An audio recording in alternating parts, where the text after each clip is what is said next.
fond, il y a un oiseau. Ah, il est depuis ce matin, c'est incroyable. Il est depuis ce matin. Par contre, l'aspirateur, je demande à la rigueur. Non, il va jamais sortir. Depuis le petit déj, il est là.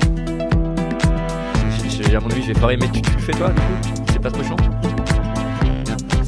C'est bien. Mais si, non, c'est l'esprit snowboard, ça. Pour ce 12e épisode des Snowsurf Podcast, attention les moins de 20 ans, on aborde avec Julien Rico d'Hilarox une époque faite de vidéos VHS, de noms d'anciens et de nouveaux papas du snowboard. Véritable encyclopédie des vidéos de snow, Larox a construit sa vie autour de la neige, des petits copites à son statut actuel de juge, notamment olympique. On refait le monde du freestyle avec ce passionné hyperactif qui parle très vite et qui part dans tous les sens avec ses anecdotes savoureuses. N'hésitez pas à mettre en vitesse réduite si vous n'arrivez pas à suivre, c'est parti.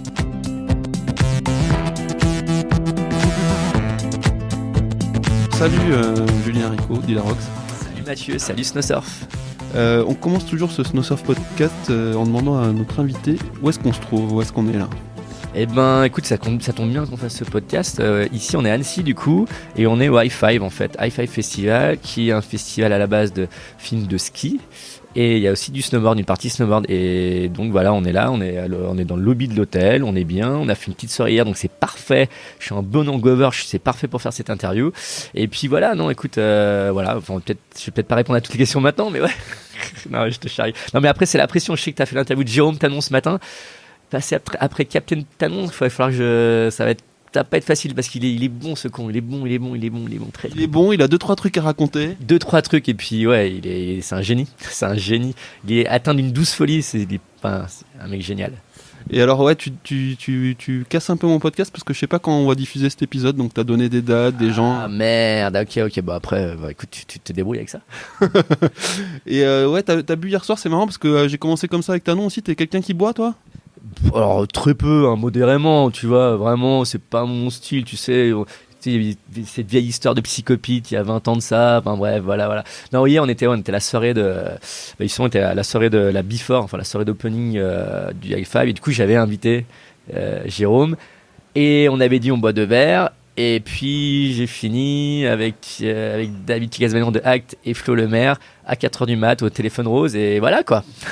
Mais ça va, t'as l'air en forme, on est en milieu d'après-midi, tout va bien. Ouais, ça va, non, c'est cool. Là, il y a les riders qui vont arriver, les snowboarders sont pas encore arrivés, enfin à part les Français, Victor Davier et tous les autres.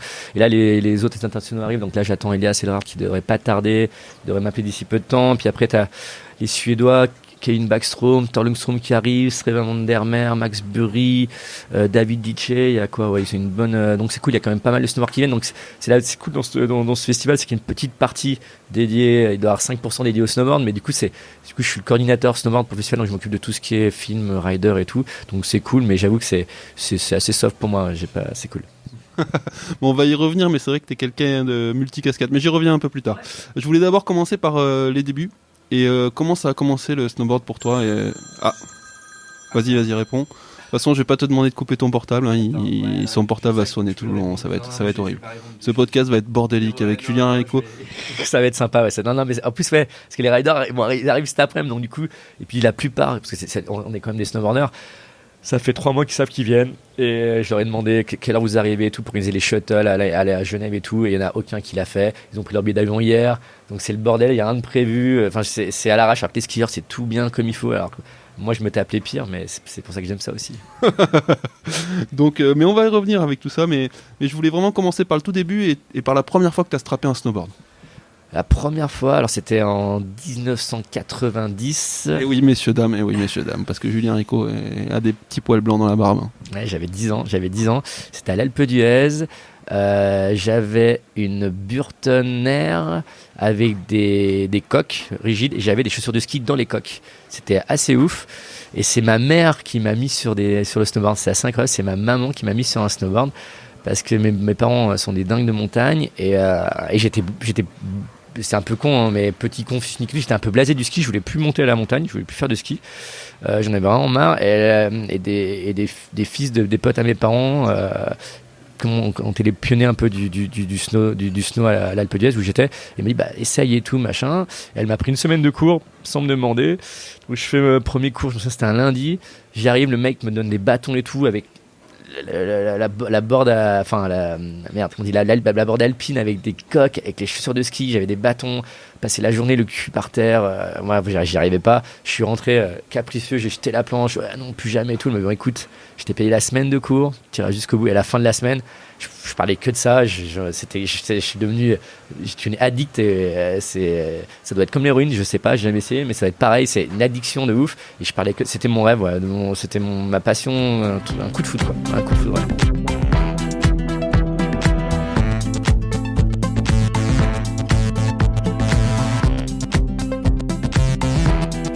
En fait, on avait un appartement de famille à la base à Pralou. C'est super loin, c'est vers Risoul-les-Tours. On y allait tous les week-ends, c'était 8 heures de route aller-retour.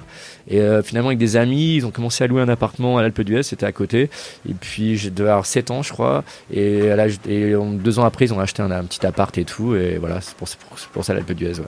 Et c'était des riders, tes parents? Ils faisaient la montagne, mais ils étaient skieurs ou quoi ou... Ouais, c'est des skieurs, c'est des fans de ski. Mon père est un excellent skieur, ma mère aussi. Hein, et ils adoraient partir avec des guides, avec leurs potes et tout.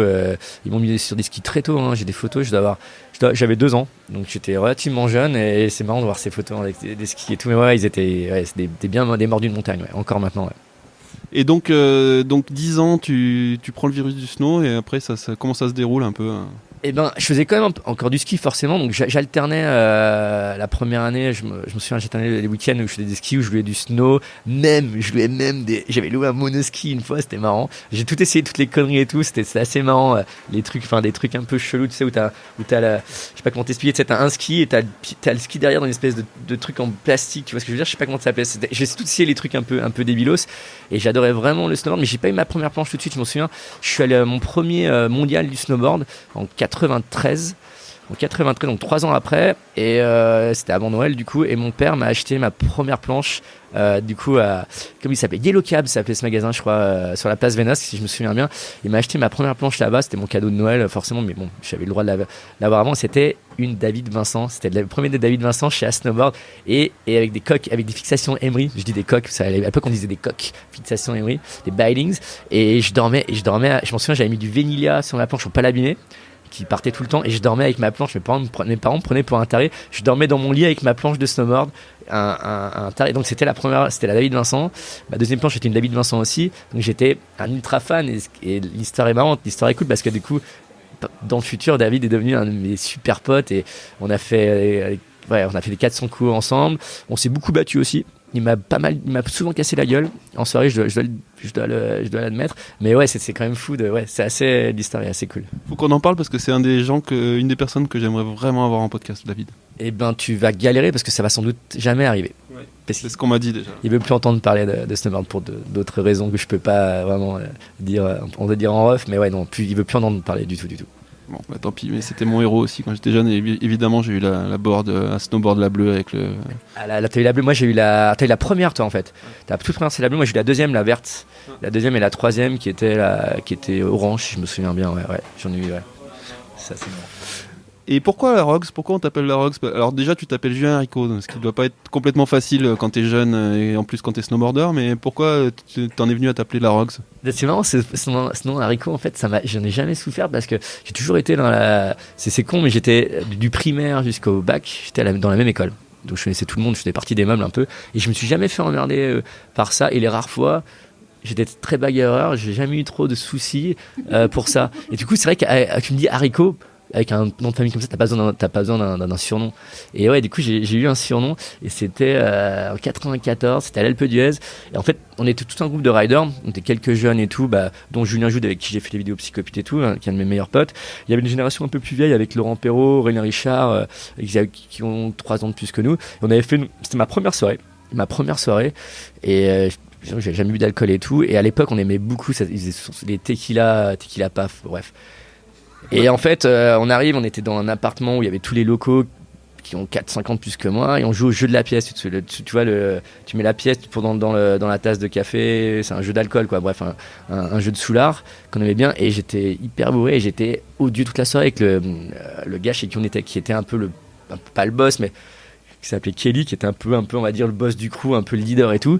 Et au bout d'un moment, il a pris ça l'a saoulé, parce que j'étais impinable, et il m'a dit, bon voilà, il met la tasse au bout de la table, et voilà, ce défi, si je mets la pièce dans le verre, tu t'appelles l'arrogant toute ta vie.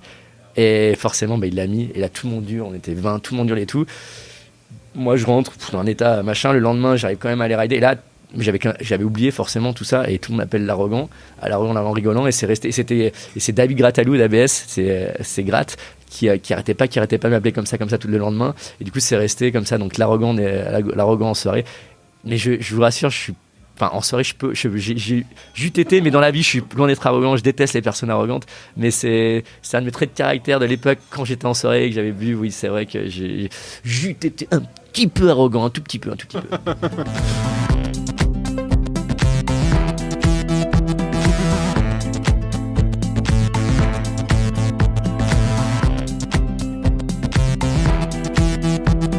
Parler des psychopathes, mais juste avant je voulais te parler d'un truc. C'est quand même connu dans le milieu pour être une encyclopédie vivante de la vidéo de snowboard. Donc je voulais que tu m'en parles quand même 2 minutes, et je pense que ça vient un peu des psychopathes parce que ça doit découler ou en tout cas être un peu parallèle. C'est quoi tes vidéos préférées et comment ça a commencé ça? Alors ça, c'est une question à laquelle c'est impossible de répondre à cette question, mais oui, je suis un fan de vidéos et de magazines. J'avais tous les magazines, je les achetais tous, les Snowsurf, même des magazines très très pourris que je citerai pas. Je les achetais tous les magazines. Je commandais j'allais taper toutes les gares ou les aéroports pour trouver tous les transferts, les snowboarders. Enfin, j'avais tous les magazines. D'ailleurs, je les ai tous donnés à David, à Chag, parce que je changeais d'appartement. Je lui ai amené 5000 magazines, je crois. Je sais pas ce qu'il en a fait et je voulais pas les jeter, et du coup je lui ai tout filé et voilà. Mais ouais, du coup j'étais fan de ça. Et les vidéos, ouais, je les matais, mais c'était affolant. Je me souviens, la première, je l'avais pas acheté, je l'avais loué. J'avais loué un magasin à la qui s'appelait Planet Surf, qui s'appelle toujours Planet Surf. J'avais loué la TB3, de la 3e standard, et je l'avais copié j'avais copié la VHS et je l'ai regardé, je pense. C'est la vidéo que j'ai le plus regardée. J'ai dû la regarder 1 milliard de fois, mais c'était abusé. Et puis c'était une super vidéo avec toutes les légendes de l'époque.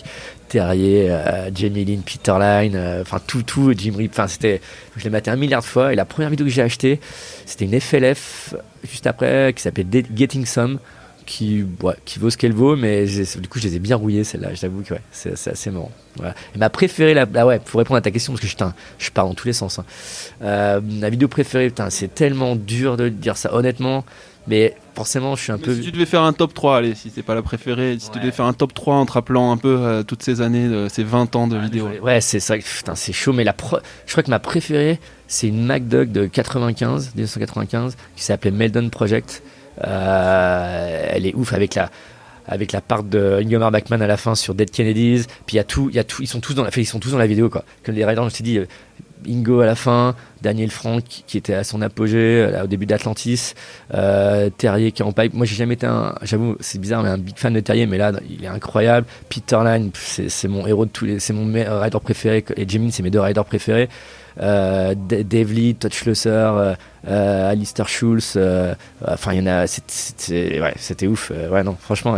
Je pense qu'il y a une part un petit peu d'expérience aussi dans les vidéos que tu préfères. Moi, je sais que c'est peut-être pas la meilleure vidéo de tous les temps, mais elle est tombée à un moment de ma vie où j'étais à fond dessus. C'est Project Akonsen, quoi, que moi j'ai dû poncer.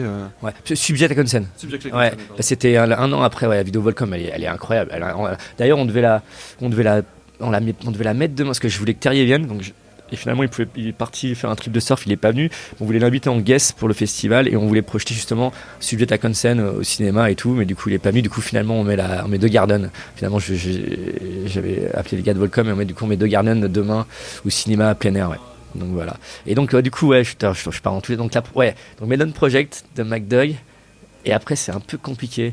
Je crois que quand même une qui m'a vraiment marqué, comme tu dis, c'est en fait dans ce mode il n'y avait pas de vidéo c'était que des vidéos de production particulière. Il n'y avait pas de vidéo de marque comme dans le skate, genre les vidéos, je sais pas, n'importe quel plan B comme il y a eu dans le skate, ou n'importe quelle marque, les vidéos girl incroyables, les rights et tout. Et la première vidéo de marque, c'était quand même Forum Résistance. Et celle-là, franchement, c'était une révolution.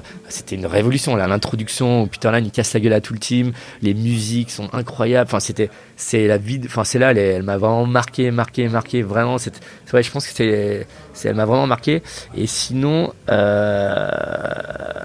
qu'est-ce que quoi là, c'est trop dur, putain. C'est que celles qui t'ont le plus marqué, c'est que des vidéos d'avant 2000 ou... Ouais, c'est vrai que je suis un peu vieux con quand même. Je suis un peu du genre c'était mieux avant. C'est con, parce qu'au niveau présent, mais c'est vrai que je suis un peu comme ça. Et justement, on en parlera après, mais avec mon pote, avec Julien Joud, qui on faisait les psychopites. On a un petit compte Instagram à tous les deux, où du coup on se partage des trucs qu'on appelle Classic Snowboarding. Et en fait, on veut aboutir à faire un bouquin. Et en fait, c'est le snowboard de 1990 à 2000, où on dit que c'est la fin du snowboard. Enfin, bon, c'est un peu con, mais on dit que c'est les golden years, nos années préférées à nous. Donc on fait un truc sur 10 ans et on poste des vidéos, des parts de l'époque. Julien, il digitalise toutes les VHS, il les met sur son ordi et tout, et on en poste une de temps en temps, ou des photos avec une petite histoire. Du coup, moi, j'essaye de contacter les riders en question à chaque fois et qu'ils écrivent un petit truc sur. Donc c'est assez cool. Et puis ouais, c'est notre lien avec Jus, parce que forcément on fait des choses assez différentes maintenant, donc c'est le truc qui nous lie encore. Donc ouais, on était tous les deux des maniaques de vidéos, mais c'était incroyable. Je m'en souviens, on commandait les VHS aux US et tout. On avait acheté un magnétoscope, c'était comment ça s'appelle, tu sais, pour double cassette pour pouvoir les copier, surtout pouvoir lire les VHS américaines. C'était pas le même format qu'en Europe. C'était, je sais plus quel format c'était. Et du coup, mais on les commandait, je m'en souviens. Et puis, dès que les magasins les recevaient, ils nous appelaient, parce qu'on les harcelait, ils nous appelaient directement. On les commandait, on les prenait toutes. C'était n'importe quoi. Ouais, on a dépensé de la thune. C'était en francs à l'époque, c'était coûté 200 francs une vidéo. Et je m'en souviens, mais wow, on s'en mettait pour 2000 balles de vidéo. Et on était vraiment la piqûre. Et la troisième vidéo, écoute, attends, qu'est-ce que je pourrais te dire en troisième vidéo? Je vais pas dire la psychopite, ça ferait un peu chauvin, mais non. Je te parle encore d'une vidéo américaine, je pense. Je vais partir dans une autre MacDog, Simple Pleasure 97. Simple Pleasure, les vidéos de ouf aussi. C'est lorsque Devon Walsh, on était un fan des Shorties. C'est une vieille marque de skate. Ils avaient fait des boards à l'époque avec un petit crew. Il y avait Devon Walsh, Kevin Young et Chris Brown. Et en amateur, il y avait Dion de la Salle. Et après, Devon Walsh, ils ont arrêté. Et Devon Walsh avait signé chez Forum. Et vu que Forum, c'était ouf. Et Devon Walsh chez Forum, c'était juste. Je me souviens, j'avais la pub accrochée dans ma chambre, avec son truc Walsh dans le dos, Forum et tout. Et donc, il y a une part de ouf. Et ça elle m'a marqué celle-ci à fond. Elle m'a vraiment marqué cette vidéo, carrément. Et après, c'est vrai que dans les années 2000, il y en a plein des biens. Après, il y a eu la révolution. Enfin, je peux en parler pendant des heures, ça qui est un peu chiant. Mais quand RoboFoot est arrivé, avec Afterbang, Afterlame, Lame et tout, enfin Lame et Afterlame. Après, il y a eu quelques absinthes aussi. Moi, je préfère les premières absinthes, Vivid avec Tristan et la Hip-Hop. Je pense que c'est mes deux absinthes préférées. Donc, c'est dans les toutes premières. La première, c'était Tribal, mais je m'en souviens bien, mais c'était pas ma préférée. Après, on a eu plein. J'ai adoré les Kids Snow. C'est les vidéos un peu de punk ricain, Love Hate, Burning Bridge, Love Hate. Derrière Darrell Matisse, incroyable dans cette vidéo. Pourtant, je suis pas un gros jibber, mais là, de ouf. Et puis, on a eu tellement après. Il y en a eu tellement. C'est assez marrant. Et c'est marrant, c'est que ça change. Moi, je détestais. À l'époque, il y avait les FLF et tout. C'était des vidéos un peu bordéliques où dedans, les riders n'avaient pas vraiment de part. C'était un peu, ils allaient faire un trip à droite à gauche. Ils avaient quelques trucs par-ci par-là. Et je détestais ce genre de vidéos. Moi, j'aimais vraiment les vidéos part. Et maintenant, en fait, c'est marrant parce que maintenant, on revient à ça. Toutes les vidéos maintenant modernes, depuis 4-5 ans, c'est plus des vidéos part, les gens veulent plus voir ça. Maintenant, ça repart un peu c'est pas ça, mais il y a des concepts, un peu de trip, de machin, donc le rider revient plusieurs fois et tout. Et c'est pas mon truc, quoi. Genre, je sais pas si t'as vu la vidéo de Kazoo, Camille Kazoo Project. Putain, nous on les connaît les riders, on sait, mais même en les connaissant, t'es tout le temps en train de réfléchir. Tu t'apprécies même pas le trick, t'es là, alors c'est qui? Ok, c'est lui là, c'est Kazoo là, c'est qui? Ah non, c'est Dave Crane, Dave Craven, machin. Tu sais jamais, et j'aime pas du tout, je déteste ce genre de vidéo. Franchement, je suis classique, je suis très classique. Je préfère revoir le même spot, mais à deux moments différents. Ouais, exactement. En plus, t'as raison. Après, c'est vrai que je trouve ça moins. Ouais, je sais pas, puis je trouve ça cool d'avoir. Je sais pas, le rider il bosse pour sa part, et il a ses 2-3 minutes, il a ses 15-20 tricks en général, c'est un peu la moyenne. Je sais pas, je suis très, très old school pour ça.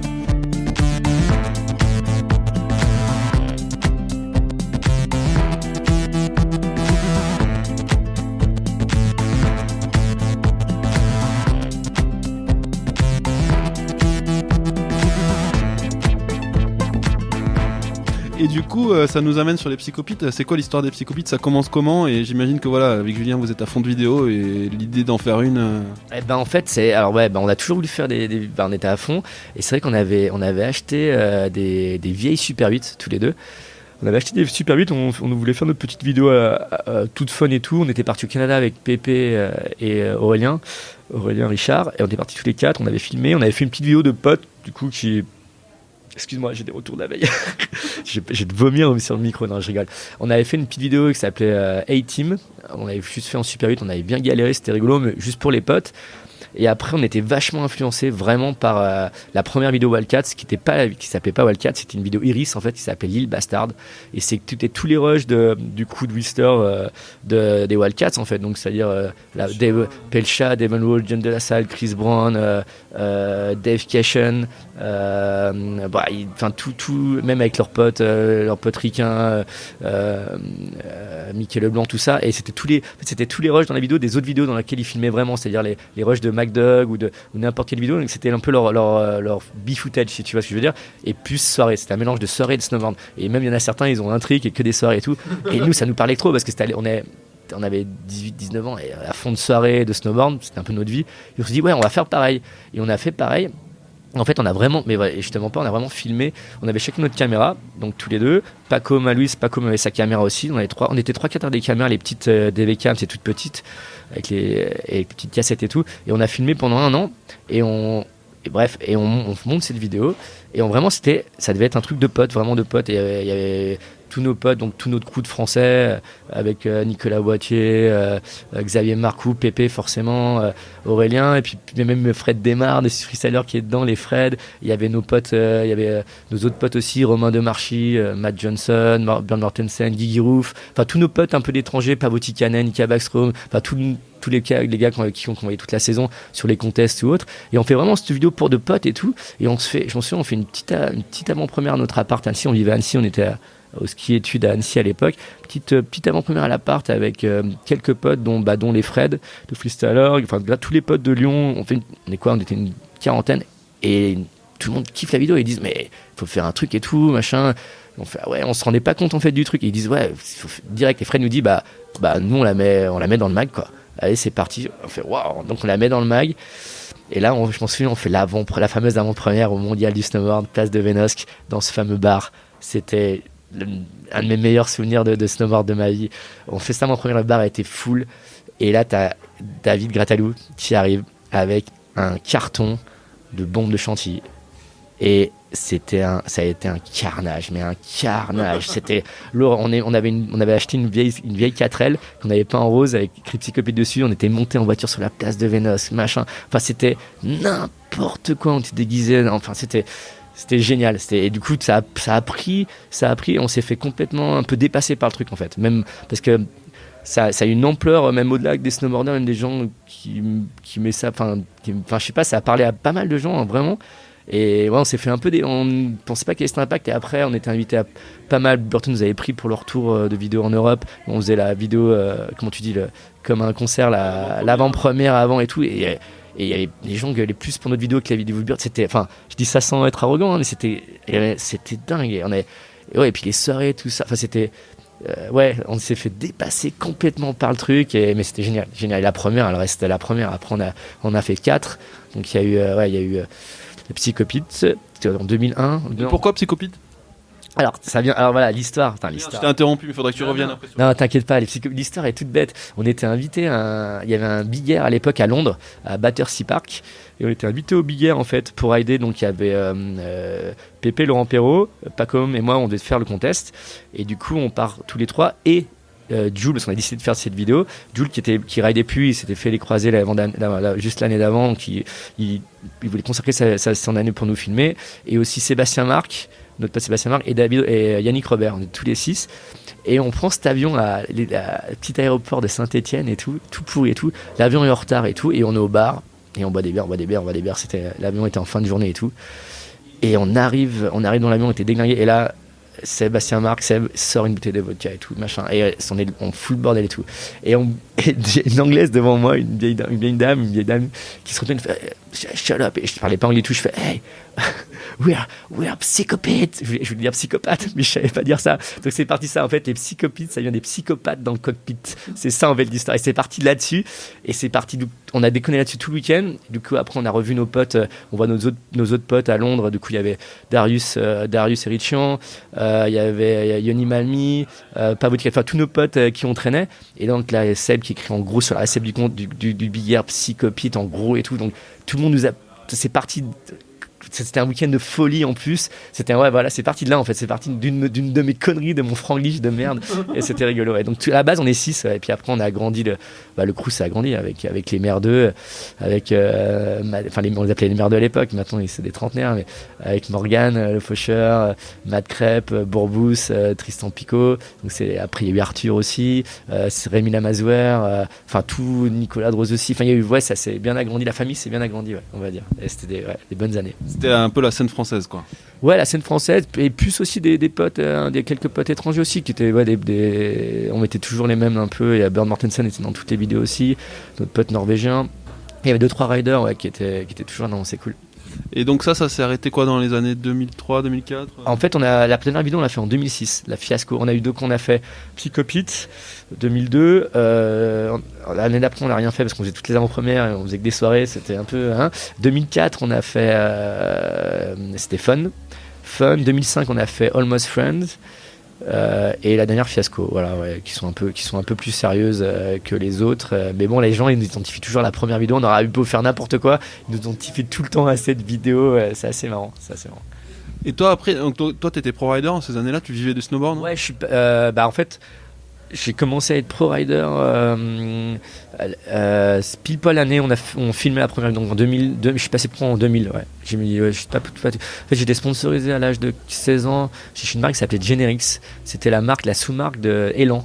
Ils avaient fait cette marque Generics qui a duré 3 ans. J'ai raidé 3 ans pour eux, Team France. Après j'ai raidé 1 an chez Rossignol, Team France.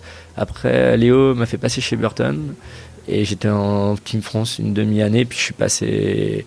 ça va être je vais te spoiler une de tes questions d'après. C'était le moment un peu où où je suis passé pro, c'est après la fameuse session en Norvège à Hemsedal sur le kicker de 31 mètres. C'est là où tout a changé.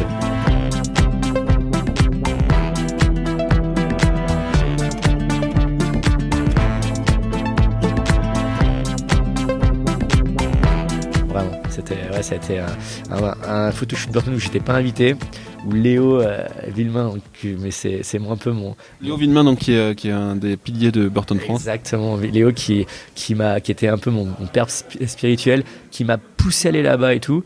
Il y avait Paco et Nicolas qui étaient déjà là-bas, qui étaient radés pour Snowboard, mais Burton les scopait un peu pour les prendre dans le team et tout. Et moi j'étais avec Pépé, on était en cours à Annecy, on a pris la voiture sur un coup de tête un mercredi midi où Paco nous dit les gars venez, il nous dit pas comme c'est n'importe quoi, il y a un mec torse nu, on le connaît pas, il fait des cam 900 torse nu, c'est n'importe, c'était JP Solberg que personne connaissait, et du coup on se fait 24 heures de voiture, on arrive là-bas et là c'était ouf parce qu'on allait sur ce kicker qui était en bas de la station, qui devait faire une 20aine de mètres et tout, déjà qui était assez gros. Après on en a fait un deuxième hyper sketchy, qui était un peu plus gros, et pendant tous ces jours-là le shaper classe, il shapait cette fameuse truc de ouf de 31 mètres. Il avait jamais un billard comme ça, un jump comme ça dans le snowboard, et je m'en souviens dans le ski d'ailleurs puisque ouais exactement, on était raison, dans le ski non plus, et du coup tous les jours tout le crew montait, donc c'est à dire qu'il y avait tout le team Burton, donc il y avait Romain, il y avait Guigui, Nicolas Muller, et plus il y avait tout le crew de RoboFoot qui filmait la première afterbank en fait. Donc il y avait pas David Benedek, mais il y avait Yoni Makinen, il y avait Travis Parker, il y avait quelques gars de RoboFoot, et donc tous les jours on monte et on regarde, et on passait à chaque fois sur le plat, on regardait, ça va être débile et tout. Et un soir, je me souviens, il doit être 20h, il y a le team manager de l'époque, René Hansen, qui fait bon, le kicker est prêt, qui veut y aller, et personne n'en a. Et là on est 7 connards, 7 rookies à lever la main, donc on est que 7, on a monté, donc Matt Johnson, JP Solberg, Jaakko Seppala, Björn Lindgren, Wam, il y avait moi, et j'en ai oublié un. Il y a un autre rider suédois qui a jamais percé, après je ne me souviens plus de son prénom, un jeune, et j'en ai oublié un, je sais pas, ça devait être Björn Mortensen je pense. Et on monte tous les 7 et tout, donc lumière de ouf. Donc on est avec le team manager, on est avec Drew Stevenson, Drew la légende qui faisait Method Mag à l'époque, et on voit le plat, on fait non, on marche, et puis au bout d'une demi-heure, 1 heure, le team manager il fait bon allez les gars, il fait bon allez, $1000 au premier qui saute. Ouais, un truc de ouf. Et là Matt Johnson direct, ok, Matt Johnson qui monte. Je je te jure, la prise d'élan, c'était un autoroute, ça faisait 10 mètres de large, il y avait, je sais pas, 500 mètres d'élan. Il monte et tout, on est tous sur le plan, on regarde, et là il fait un premier SS 720 front mute, mais de l'espace replaqué nickel, on fait waouh, ça marche. Et là on se fait une session privée à 7, mais un festival quoi, un festival, c'était n'importe quoi. Et je m'en souviens, on rentre, ça devait être 22h et tout. Là, Drew Stevenson, il appelle tous les riders, tous les UC Oxanen, les Travis Parker, les Romains, tout ça. Il dit, bon, allez, venez et tout. Venez voir. Ah, bah, il y avait JP, j'avais oublié sur qui. Et il appelle tout le monde, il monte la vidéo à tout le monde. Et là, les gars, ils sont là. Wow. Et c'était incroyable parce que du coup, on remonte le lendemain. Et je me souviens, il y a. Quand même, on est en haut, et j'ai reçu à côté de UC Oxanen qui la veille avait rentré sur le kicker du bas le premier Switchback 1080 Steelfish de l'espace. Et là, t'as UC Oxanen qui est à côté de moi, UC qui me dit Larocque, c'est quoi la speed et tout. Et là, je lui dis suis-moi. Tu vois, c'est quand même ouf quoi. Donc c'était génial. Je m'en souviens, Travis Parker qui me disait ouais tiens Larocque, vas-y arrête les 720 bacs, essaye un 900 et tout. T'es à l'aise et tout. Enfin, c'était assez irréel. Et j'ai la petite anecdote qui est assez marrante. J'en ai mis un peu beaucoup.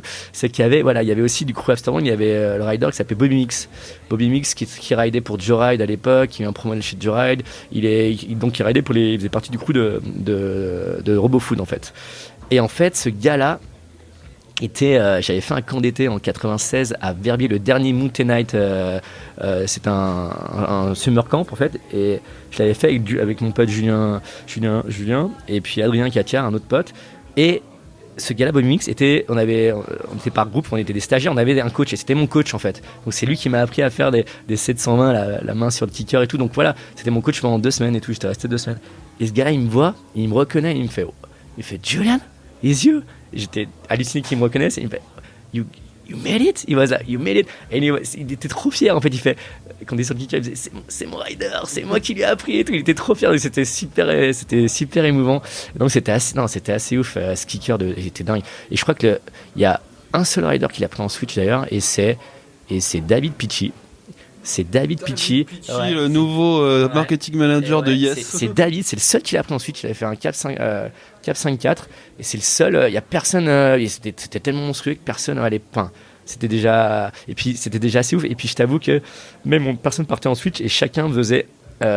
Soit t'es plus un gars qui fait du back ou du front, on gardait chacun notre axe. Tu vois, il y avait pas de, c'était assez marrant ça. Chacun faisait son truc sur. C'était vraiment fou. C'était dingue, une semaine de dingue. Et puis après, du coup, j'ai signé la semaine d'après en pro chez Burton Team Europe avec Pacôme et Nicolas. On est monté on est monté là-haut et tout. Il y avait Willy Forestier avec nous. Putain, Willy, il était bon aussi. Il y avait Willy Forestier avec nous. C'était qui est d'ici, qui est d'Annecy d'ailleurs, qui était de la Clusa. Non, c'était dingue. Ouais. Ça s'est passé super rapidement. J'ai halluciné, vraiment. On a complètement divergé, je me souviens même plus. Ah si, c'était la question sur le fait que tu étais pro rider depuis quand. Et donc c'était quelle année ça 2000 je crois, ouais. Je pense que c'était 2000 ou 2001. Attends, 2000 ou 2001, je sais plus. Non, je crois que c'est 2001 en fait. Je pense que c'était 2001. Ouais, j'étais encore chez 2001 je dirais. Et t'as fini c'est quand la dernière fois que t'as pris un chèque en tant que pro snowboarder? Alors c'est marrant, encore une anecdote, c'est le mec relou, il y a que des anecdotes. Non, mon dernier contest et tout, parce que j'étais pas trop de contest, mais j'en faisais quand même un petit peu, surtout quand il y avait le circuit terre. Et mon dernier contest, mon dernier truc, c'était pour le jour de mes 30 ans, à Paris, au Grand Palais, contest O'Neill. Et je finis 2e. C'était assez ouf. Et c'était marrant parce que c'était les débuts de Seb Toots, Marc McMorris qui était chez O'Neill aussi. Donc c'était un contest, on était invité, mais c'était un truc O'Neill, donc il y avait que des riders O'Neill, donc c'était un petit contest un peu dans la marque. Bref, c'était Frédéric Evanson qui avait gagné. J'avais fini 2e, je m'en souviens. Il y avait Joey Starr qui chante. Enfin, c'était fou au Grand Palais, c'était un hip énorme. Et ouais, c'était le jour de mes 30 ans et c'était la dernière, c'était le happy ending, on va dire. C'était marrant. Donc ouais, j'avais 30 piges quoi. Et après, je suis passé de l'autre côté.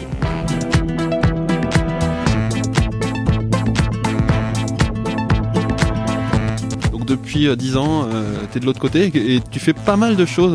Est-ce que tu peux, parce que les gens ne te connaissent pas, les jeunes ne connaissent pas trop ton nom, maintenant que tu es un homme de l'ombre, mais c'est quoi tes missions principales pour et dans le snowboard aujourd'hui? Alors du coup en fait j'ai arrêté vraiment en tant que pro en 2010 du coup pour mes 30 ans, mais j'avais commencé déjà, j'étais team manager, je suis passé de Burton à Battalion en 2007, je crois. Et un an après, ils m'ont demandé des team managers, marketing manager monde, en fait, international. Donc j'ai commencé à être team manager en 2008, 2007 ou 2008, je m'en souviens plus. Oui, si, j'ai fêté mes 10 ans, il y a 2 ans, donc c'était en 2007. Donc j'étais pro et aussi team manager. C'était marrant. Donc je me faisais mes propres chèques. Non, je rigole. Non, c'était cool. C'était avec les Belges, avec Ben Gavage et Fred Van Dern et aussi mon pote Chao. Et c'était cool. C'était des bonnes années. Attila Network, c'était une boîte de distribution à qui appartenait Battalion. Et moi, je m'occupais. À l'époque, j'étais marketing manager pour toutes les marques de la boîte de distribution. On avait 14 marques et j'étais team manager et marketing manager. Donc je me faisais toutes les pubs, les achats de pubs, les salons, les machins, et c'était cool. Je remercie encore Fred d'avoir proposé ça, de m'avoir mis le pied à l'étrier, parce que j'étais novice là-dedans, et j'ai tout appris sur le comment tu dis, sur le tas, ouais, exactement, voilà, tout simplement. J'ai mis sur le tas, c'est un peu pareil.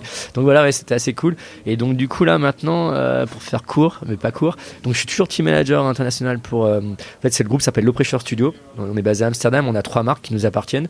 Donc on a Battalion Snowboard, donc je suis team manager, donc Battalion Snowboard, Lobster Snowboard et Switchback Bindings. On a 3 marques. Enfin, Low Pressure, ils sont basés à Seattle, mais pour l'Europe, vous êtes à Amsterdam, c'est ça? Non, le vrai bureau, le vrai headquarter, c'est Amsterdam. À Seattle, c'est le bureau US, quoi. Mais non, le vrai bureau, c'est. En fait, la marque à la base, Battalion, est norvégienne, mais il n'y a jamais eu de bureau en Norvège. Enfin, le propriétaire était norvégien, mais après, ça a été racheté il y a quelques années par mes potes hollandais, Denis et Danny. Et donc, ouais, on est basé à Amsterdam. Et du coup, donc, je suis team manager pour ces 3 marques à l'inter, et j'ai le marketing pour la France. Donc tout ce qui est bosser avec toi pour Snowsurf, les salons, tout ça. Et depuis un an, du coup pile poil un an, je suis chez Dakine aussi, en supplément de Low Pressure Studio. Donc je suis marketing manager Europe Snowboard pour Dakine. Donc c'est vraiment cool, parce que c'est vraiment une belle marque. C'est vrai, pour le coup c'est une marque qui a la classe, et ça parle à tout le monde, et c'est cool. Je suis très content d'être avec eux. Et puis sinon, juge aussi, ouais, je suis juge sur tous les gros contests, on va dire. J'ai commencé en 2005, je m'en souviens. C'était ça s'appelait comment le contest, le Pro Slopestyle.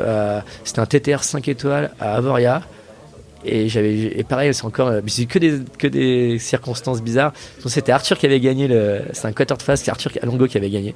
Il était monté à 5 mètres, et en fait je devais faire le contest. Puis il y avait un slopestyle et tout qui est annulé parce qu'il n'y avait pas de neige, du vent et tout. Et un des juges n'est jamais venu, qui s'appelait James Stantiford, il n'est jamais venu, et lui a judge qui s'appelait Kiwi à l'époque. Il lui manquait un juge, je le connaissais bien, c'était un pote. Il me dit, du coup, vu qu'il n'y a pas le slopestyle, est-ce que tu fais pas le quarter face, est-ce que tu veux bien être juge et tout.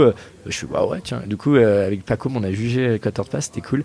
Et après j'ai commencé à juger le Davos. Comment il s'appelait le contest à Davos, O'Neill, je m'en souviens plus. Bref, j'ai commencé Davos. Après, de plus en plus de tous les TTR, je les ai tous jugés. Et en plus, je l'ai raidé aussi, c'était super bizarre. Du coup, j'étais juge. Parfois, j'étais juge, et quand j'étais pas juge, c'est moi, je l'ai raidé moi. Genre, tu vois, le Burton European Open. Et du coup, c'était assez marrant de faire les deux. C'était un peu. J'ai jugé l'Arctic Challenge 4, 5, tous les Arctic Challenge à partir de 2010, je les ai tous jugés. L'US Open, European Open, RN Style aussi. Enfin, les RN Style, c'était ouf. Les RN Style, ça devait être génial à juger. Je l'ai fait en tant que rider 2 années de suite à Seafield. Ou dans 3 fois de suite, mais à chaque fois on faisait la session. La session, c'était quoi, une session avant la finale? Il y avait une session, une jam session. On avait fait ça la première année. Moi, c'est une autre anecdote avec Paco. On s'était incrusté. On avait rider qu'on n'était pas invité. C'était n'importe quoi. Il y avait 20 000 personnes. C'était une anecdote de ouf. Notre team manager des fois qui venait. Ouais, venez avec vos boards quand même et tout. Et je la raconte quand même vite fait celle-là. Et parce qu'on était avec Burton et tout, c'était à Seafield, dans le bureau de Burton à Innsbruck. Bref, et du coup on montait à l'RN Style pour voir l'RN Style, quoi. Il dit ouais, prenez vos boards et tout machin. Et on fait les trainings. On voit les trainings parce que Nicolas Wattier était invité pour le contest à faire la démo, en fait, cette fameuse jam session. Il faisait pas le contest mais la jam du soir. Donc on faisait les trainings avec lui la veille et tout. On raidait avec tous nos potes et tout. Et le lendemain, donc c'est le contest. Donc là, nous on y va en basket, jean et tout. Et notre team manager, on fait prenez vos boards quand même. On se dit pourquoi ça sert à rien. Il fait on verra. Et en fait, donc il y a eu les qualifs l'après-midi. Et après, il y a la jam et la finale. Et pendant les qualifs, Frédéric Servel et Chad Ottersum se blessent. Il y en a, je crois que Frédéric Servel se casse le nez et Chad il se nique l'épaule. Et notre team manager, il fait allez, on demandait lors de ça et tout. Donc avec Paco, on fait ouais, quoi? Et on va voir les deux. Paco il va voir Chad, moi je vais voir Frédéric. On peut prendre nos dossards et tout, on va snacker la jam session. Il faut ouais, direct on passe. Et là on monte donc. On a les dossards, donc on monte, service de sécurité, personne ne nous demande rien. Là, on est en haut tous les deux, et là, on se rend compte de notre connerie. On est là, je m'en souviens, il est devant moi. Je dis, waouh, et là, 20 000 personnes. On fait, ouais, tu dis pas comme, t'es prêt? Il fait, non, mais on va quand même le faire. Oh, mais je m'en souviens, et lui, il fait 4-5-4 direct, il leur plaque, moi je fais 7 de bac, c'était le fiche et tout. Et là, il y a c'était organisé, le main sponsor, c'était Quicksilver, et c'est notre pote Jasper Sanders qui organisait le contest, plus ou moins, tu vois. Et là, il nous voit en bas, et je me souviens, il dit, hey, qu'est-ce que vous foutez là, les deux couillons? Il nous regarde, et on fait, ah, désolé, il fait, allez, c'est bon, amusez-vous. Et là, on est remonté, on a sauté trois fois, je crois. Ouais, donc c'était dingue, c'était la première expérience d'Air Style. Et après, j'ai été invité les 2 années suivantes, mais pareil, c'était pas pour ils faisaient une espèce de qualif. Il y avait des riders, 8 riders invités, et des qualifs où ils prenaient les 8 autres riders. Et j'avais fini. Non, l'année d'après, j'avais fait la démo. Justement, j'étais invité à la jam, la fameuse jam, c'était cool. Et l'année d'après, j'avais fait le contest, et ils prenaient les 8 premiers, j'avais fini 12e, et j'étais super content parce que j'étais vraiment fan de Villeluma. C'est un de mes riders préférés. Il ridait pour Silence et après pour Forum. Il fait partie du Forum 8 et c'est un rider qui est la classe. Et je l'avais battu. J'étais trop fier. Il a fini 13e, moi 12e. J'étais là, yeah, ça c'est petite victoire de la vie. Hein, c'était rigolo. Donc ouais, voilà, Ren Style c'était complètement dingue. Et après, je les ai jugés un peu de partout à Munich. Puis après un peu tous Pékin, machin, enfin un peu tous, mais ça a changé, c'est plus comme avant c'était vraiment le contest de ouf, maintenant c'est un contest parmi tant d'autres, il y en a tellement que voilà les petites anecdotes qui durent 4 heures de Julien Rico.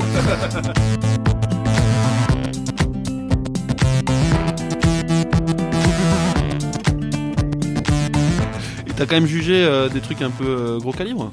Je crois que je vois de quoi tu parles. Ouais, les Jeux Olympiques. Et ça encore, c'est encore un truc qui n'était pas prévu. Et ouais, j'ai vu les Jeux Olympiques en fait. C'est un peu chelou. L'histoire, c'est que donc moi, en snowboard, je parle pour les plus jeunes qui savent pas ça. Donc il y a 2 circuits. Il y a le circuit TTR, Ticket to Ride, qui est le circuit core vraiment dédié aux riders et tout. Et là, forcément, il y a la FIS, la Fédération internationale de ski, qui fait aussi son tour de Coupe du Monde et tout. Et pour aller au JO, il faut faire les Coupes du Monde. Bref. Et moi, j'étais vraiment pro TTR et tout. Et puis TTR, ça commence à s'essouffler un peu. Les contests, il y avait moins d'argent et tout. Et puis du coup, là, c'est marrant, c'est qu'il y a une clinique de juges en fait. Et c'était plus la guerre entre le TTR et la FIS. Et ils ont fait une clinique ensemble en fait, en mélangeant les juges et tout. Et c'est un de mes potes, Istok Shumatic, qui était juge, qui est juge au X Games. C'est marrant parce qu'au JO, il sera le juge skate et snow. C'est incroyable. Ouais, c'est le gars qui m'a mis. C'est un peu mon nouveau Léo Villemain qui me pousse à fond. Il me dit fais le truc FIS quand même et tout. Et je fais le truc et tout, et 1 an avant les JO, je fais la FIS, donc je fais mon test de FIS, machin, je passe les examens et tout, bref. Et donc, on arrive en 2018, donc les JO, les juges savent 2 ans à l'avance s'ils sont juges ou pas. Et il se trouve que, donc, moi, j'y pensais même pas, je venais juste de commencer la FIS, j'avais jugé un contest FIS, j'ai toujours mon truc TTR, US Open, Relax Open et tout, qui était TTR et tout. Et en fait, il y a une juge, Saskia, qui était enceinte et tout, et qui se sentait pas, finalement dernière minute, qui se sentait pas et tout, et il y a eu une espèce de petite réunion secrète dans laquelle j'étais pas au courant, bref voilà. Et un matin, je reçois un vendredi matin à 8h, je reçois un coup de fil du président de la Fédération internationale de ski, et je vois son nom, voilà, je fais waouh, et là je réponds pas, je fais non, j'ai dû faire une connerie encore en soirée, un contest et tout, je me connais quoi, ça peut arriver. Je fais oh putain merde, alors je réponds pas. Et là, je le rappelle et tout. Et il me parle et tout, ouais. Donc je vois que c'est pas pour m'engueuler, donc déjà c'est cool. Il me raconte, il m'explique l'histoire de la fille qui est pas là et tout. Et je vois lui vendre, il me fait donc, est-ce que ça te dit de juger les JO? Et je fais waouh! Et je fais mais j'hallucine et je fais oui. Il me fait alors, il me dit alors je t'explique, c'est pas sûr, mais déjà je veux savoir si t'es ok. Je suis ouais. Il me dit j'ai une réunion avec tout le comité olympique à Londres cet après-midi. Je t'appelle dans le week-end pour te dire si c'est bon ou pas. Mais le problème c'est que t'as pas jugé beaucoup de trucs FIS, donc voilà, mais tous les autres juges poussaient pour que j'y aille. Et je me souviens, je suis parti à Saint-Martin le soir même avec tous mes potes, Saint-Martin-de-Belleville, tous mes potes Tiamy, enfin tous mes potes de Lyon et tout. Et le lendemain matin, il me dit ouais, je t'appelle lundi. Et il m'appelle le lendemain matin, le samedi matin, c'était mis une grosse caisse la veille forcément. Et là, il m'appelle 11h du mat. Et il me dit ouais bah t'es juge olympique. Et là je voilà champagne match. Enfin c'était cool. Mais c'est marrant parce qu'il y a toujours ce truc FIS. J'avoue j'ai pas honte à le dire. J'ai toujours fait partie des gars qui disaient fuck FIS tu vois. Et la plupart de mes riders sont anti FIS. Ethan Morgan, c'est les mecs c'est des mecs les plus corps au monde. Aldor tout ça. Et du coup c'est un peu bizarre que je me retrouve à jouer la FIS alors que j'étais pas.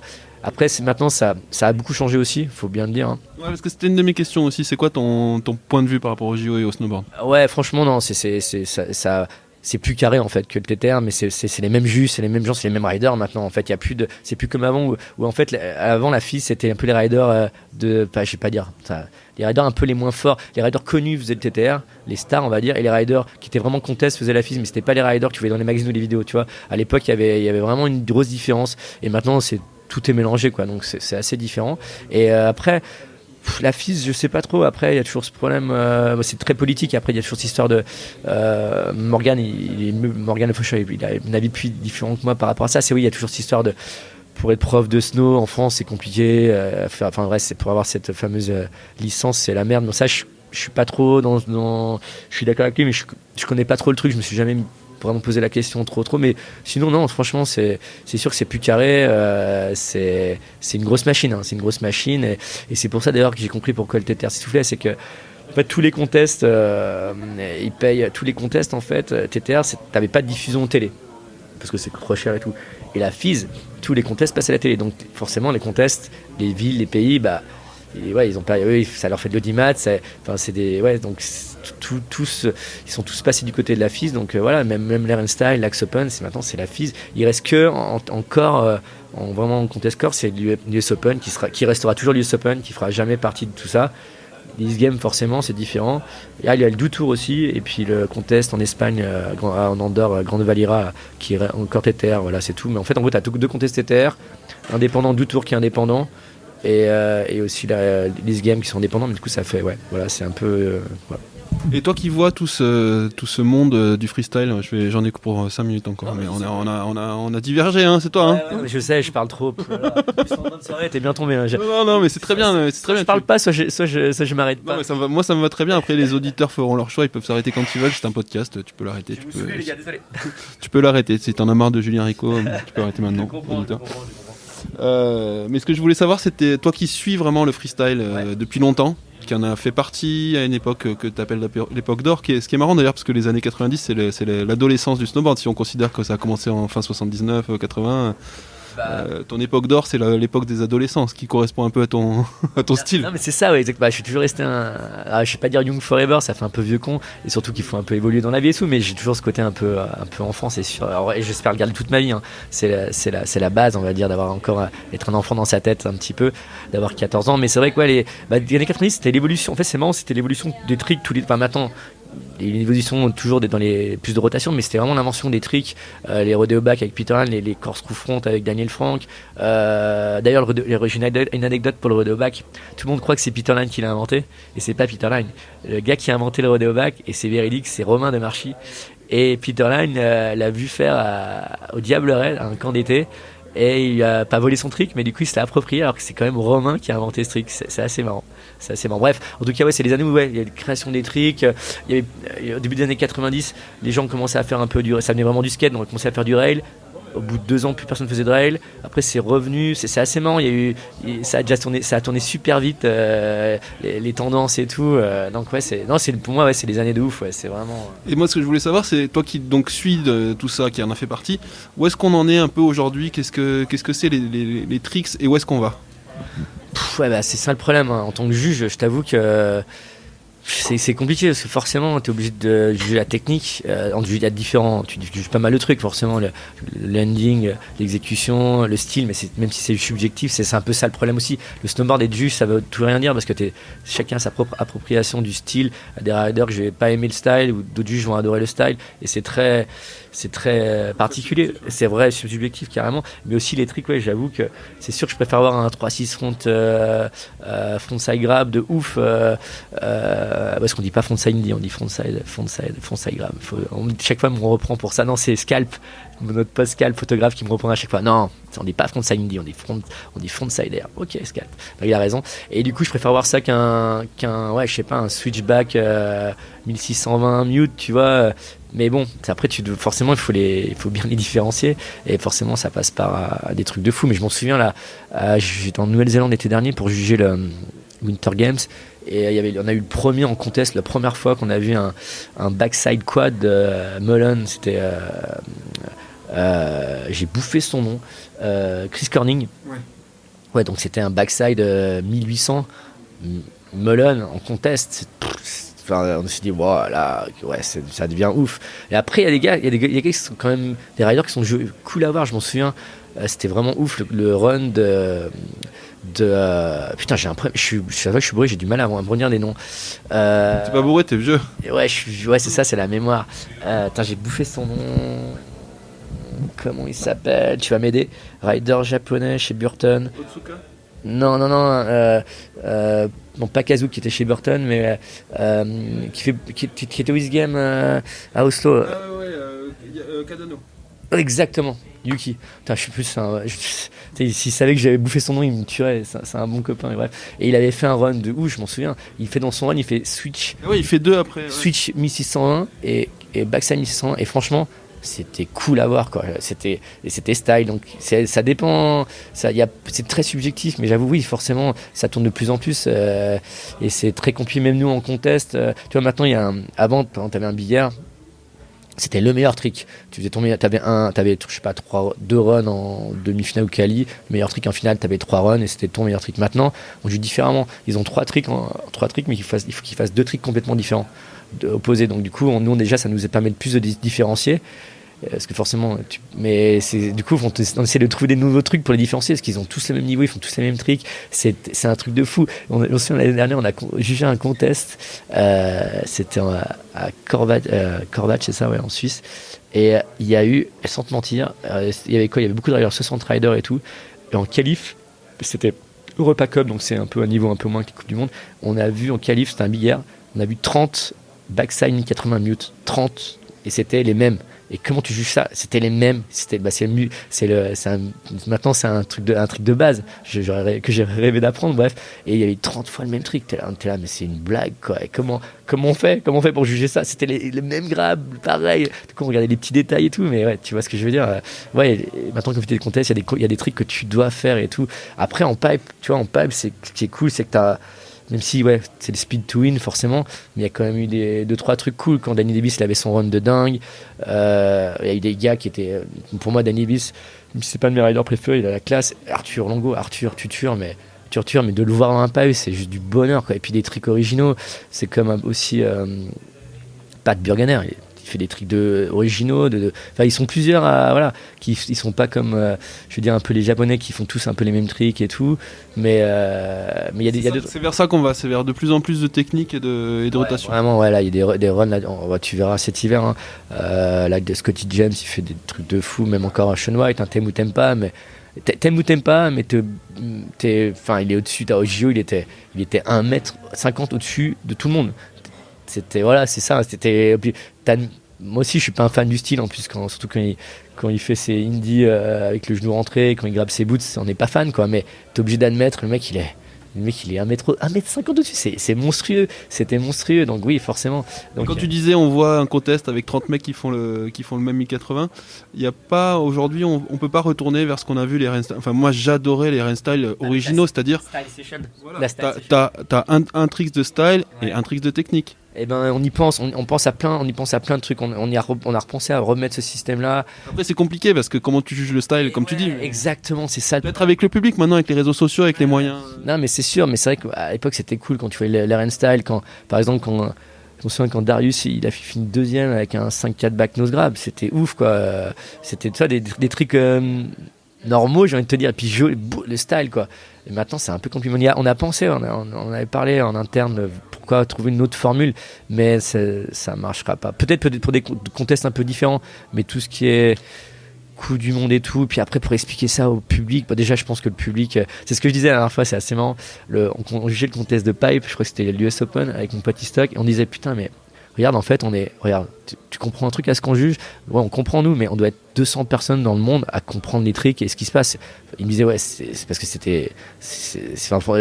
c'est hallucinant, là, ils font des 1440 dans un pipe, enfin, c'est n'importe quoi. Donc, ouais, c'est élitiste. Mais, ouais, c'est un peu bizarre ce que je veux dire, mais je pense que le pipe va malheureusement disparaître. Je pense que d'ici 5 ans, il y a moins en moins de pipes, moins de personnes qui en font parce que les pipes sont énormes et tout. Il n'y a plus de pipes dans les stations. Avoria, arrête le pipe. Ouais, des petits pipes et tout. Et ouais, tu vois, et du coup, en fait, tu vois, la Fédération française a un peu lâché aussi. Il y a plus trop de rideuses. Il y a encore Mirabel. Clémence va s'y remettre. J'ai vu hier, ce matin, Clémence. Mais c'est vrai que du coup, il va plus y avoir que 4 nations en fait en pipe. Il y aura juste les Américains, les Canadiens, les Japonais, les Suisses aussi, et je pense que les Chinois, 5 nations, les Chinois vont y venir forcément parce qu'ils ont les JO en 2022 chez eux, donc ils vont se faire un team et tout. Mais pour l'instant, il y a 4 nations qui prédominent, et ouais. Et puis ouais, je pense que les contests vont se lasser. Alors ça va peut-être devenir comme tu sais le ski en longueur là, le saut en longueur, c'est peut-être pareil. Peut-être que ça sera juste réservé à une élite comme tu sais en skate quand ils font le big air avec le quadre de face. Je crois qu'ils sont sur les contests, ils sont toujours les 8 invités parce qu'ils sont que 8 à faire ça. Donc forcément, je pense que ça va devenir comme ça aussi. Ça sera juste certaines personnes mais personne en fera. Et je sais pas comment les jeunes vont s'entraîner ou quoi que ce soit. C'est un peu chelou, c'est un peu bizarre. On verra bien où ça nous mène tout ça. Et ouais, c'était ma dernière question. Le futur du snowboard, comment tu le vois toi et ton futur de snowboarder? Je sais pas si tu rides encore beaucoup, si tu vas rider beaucoup cette saison ou si tu vas être tout le temps comme une puce à sauter d'un continent à l'autre, d'un contest à juger à un marketing machin. Ouais. J'essaye toujours, parce que sur les contests, j'essaie toujours de rider une heure ou deux ou de faire une piste ou deux tous les jours, même quand on fait les démo tests pour Battalion sur le Rocon ou d'autres événements, j'essaie toujours de rider un petit peu. Et puis si, j'adore rider avec mes potes dès que je peux faire un week-end ou pas, et même quand je pars je ride à chaque fois je sais pas, je dois rider une 60aine de jours dans l'année quand même, être sur la neige même, et je te dis ça, parfois je fais une piste, parfois je ride la journée, ça dépend. Quoi que je ride la journée, justement, je suis incapable de rider plus de 3 heures. Au bout de 3 heures, je suis cuit carpette. Mais donc non, je ride toujours un petit peu, j'ai toujours mes petits tricks vite fait, mes petits backflips, mes 3-6 back. voilà, c'est rigolo. Mais on pensait hier avec Darius, on en parlait en soirée, faire une vidéo de vieux.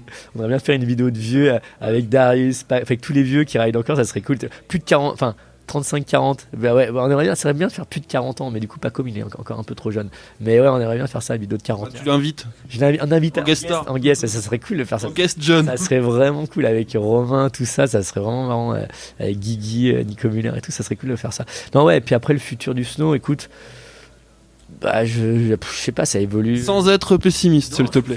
Franchement, c'est cool, ça tout évolue, mais dans le bon sens. Après, tu vois, même les vidéos ça change aussi, tu vois, quand tu vois même notre pote Morgan, ce qu'il fait avec Elmous, c'est extraordinaire, c'est génial. Ils sont à un niveau de production de ouf avec le film Chaka sur Mathieu, même s'il y a 10 minutes de snow, mais chez Chambé, il y a toujours, ça évolue tout le temps. Et puis ce qui est cool, c'est que c'est un peu cyclique, quoi. Les choses reviennent, les modes reviennent, et puis je sais pas, moi je trouve ça toujours cool, les mecs en baggy, les mecs en mulette, il y a plein de styles, les mecs en fluo, j'adore ça, c'est vivant, et puis surtout ça sera toujours là, quoi. Après chacun a son propre le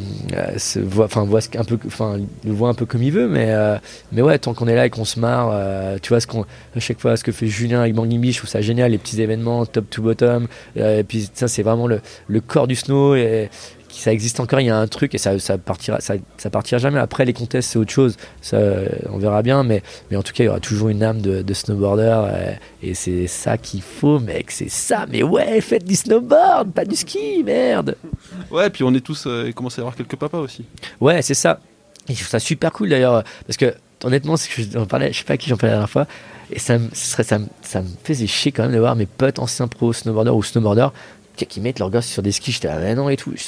Mais vraiment en plus, et j'avoue que c'est plus facile parce que il peut te suivre, tu apprends plus facilement, tu peux te suivre, alors qu'en snow tu galères un bon moment. Et ce que fait Burton avec les réglettes, mais c'est super parce qu'on a vraiment besoin de ça. Et franchement, mettre les petits pitchouns sur une petite board, et franchement c'est la meilleure initiative de ces dernières années. C'est Burton qui l'a eu, c'est génial franchement, et merci pour Burton pour ça, parce que voilà, maintenant on peut mettre nos gosses sur des petits snowboards et tout, et c'est cool. Mais c'est vrai que ça change un peu. Mais c'est vrai que quand je voyais mais tous l'ont fait, hein. Mais mettre leurs enfants sur des skis, je fais, mais c'est pas possible. Ah, moi, je veux un petit snowboarder, c'est sûr. Voilà, quoi. Merci beaucoup, Julien Rico. On s'approche de l'heure. Hein. T'es bon. Eh bah écoute, je vais aller me recoucher. On va aller voir des films de snow. Pour dire à quel point je suis taré, on est quand même un festival de films de ski de snow. J'étais quand même dans ma chambre à mater des vidéos de snow encore. Je matais la dernière, la Man Boys là, excellent, Umami là. Umami qui est vraiment cool, et la vidéo de Young Dooley aussi de Lucas Baum. Et tu vois, même quand je vais m'en taper toute la soirée demain, et là je trouve le moyen d'en mater dans ma chambre encore. C'est bon de parler avec un vrai passionné qui nous a raconté un petit morceau de son histoire du snowboard qui est aussi la nôtre. Merci beaucoup, Julien. Merci à toi, Matt. Merci Snowsurf, et puis sur la neige, hein. Et puis on va déjà se mater des films pour se motiver, et puis on verra après pour le snow. À fond, merci.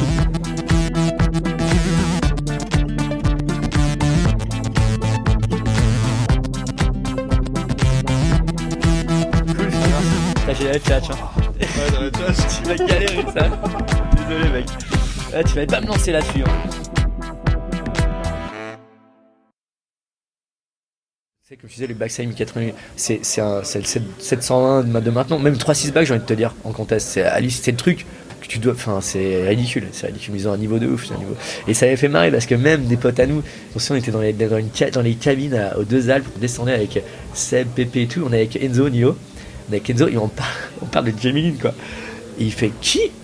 Et là, moi, Jamie Lynn, il fait. Qui c'est qui Jimin? Et là on est là, mais tu déconnes, Enzo, on y croyait pas, je croyais que c'était une blague, il connaissait pas Jimin. Et là moi c'est mon rider, c'est Peter et Jimin, c'est mes deux riders préférés. Je fais non mais là, tu te fous de ma gueule et tout, je lui montre des vidéos, je fais non mais tu connais, non il fait non je connais pas, tu vois ce que je veux dire.